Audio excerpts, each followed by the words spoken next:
Ja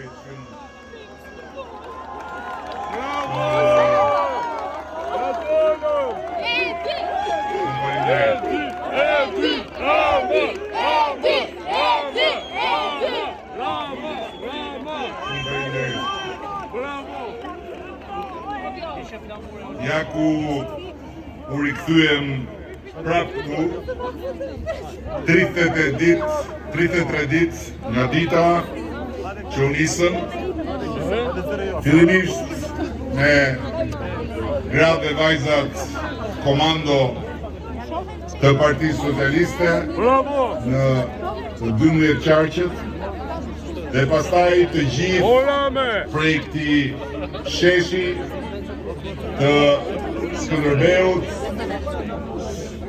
për të mbledhur çfarë mbollëm me shumë punë e me plot mund për 4 vite me radhë në zemrat dhe në mendjet e shqiptarëve.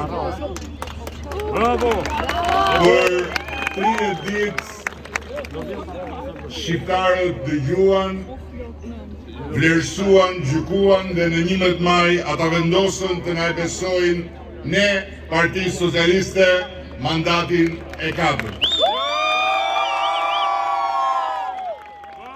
Dhe na besuan më shumë se asnjëherë më parë për një sfidë më të madhe se asnjëherë më parë. Sepse në 4 vjet ne mbollëm ende më shumë besim tek Shqipëria, prandaj mblodhëm ende më shumë besim nga shqiptarët. Ne mbollëm ende më shumë shpresë për Shqipërinë, prandaj mblodhëm ende më shumë shpresë nga shqiptarët. Ne mbollëm krenari ende më të madhe për Shqipërinë europiane, që po ndërtojmë gur pas guri, prandaj mblodhëm votjat e një mbështetje referendare për Shqipërinë që do të arësojnë Bashkimin Evropian vit pas viti. Këto zgjedhje përballën Shqipërinë që di çfarë do, dhe di çfarë bën, dhe punon e nuk ndalet duke u ngjitur lart e më lart, me Shqipërinë që di vetëm kë nuk do, dhe s'di çfarë flet dhe shan e mallkon pa pushim, duke ulur poshtë e më poshtë. Shqiptarët zgjodhen mes një Shqipërie gjithnjë më të mirë, të udhëhequr me krenari dhe të qeverisur me vendosmëri në rrugën e mundimshme të fatit ton evropian, dhe një Shqipërie të përgojuar si vend gjithnjë më i keq i tërë zezave, me sy të nxirr nga grushtat e urrëties politike dhe trupin e tërhequr zvarr nga gjuhët e palodhura të asaj urrëtie. Mes dritës së yjeve të Europës dhe errësirës së gropës së një kapeleje fake, Shqipëria zgjodhi yjet. Mes ngjitjes vështirë në maj dhe rënies së mbyllur në uner, Shqipëria zgjodhi ngjitjen. Dhe një grumbull i radiosh të vjetra, me ca tiki-take rreth rrotull, Shqipëria zgjodhi korin ton. Faleminderit, Shqipëri.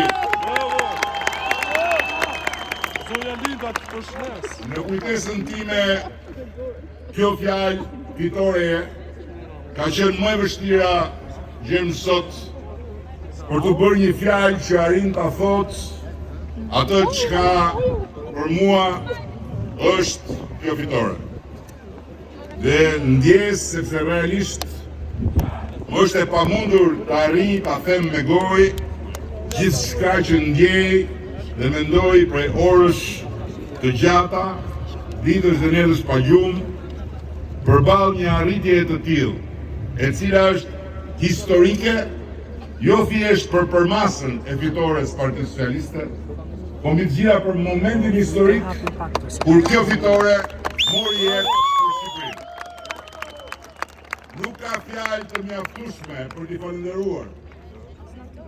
Vjetra mira, gratë e burrat, vajzat e djemt, e familjes son të madhe politike, që 4 vjet me radhë e shtruan me përpjekje, durim dhe disiplinë në çdo territor të Shqipërisë dhe së fundmi për 9 muaj pa pushim, edhe në çdo drejtim jashtë kufive ku jetojnë shqiptarët, rrugën e kësaj fitoreje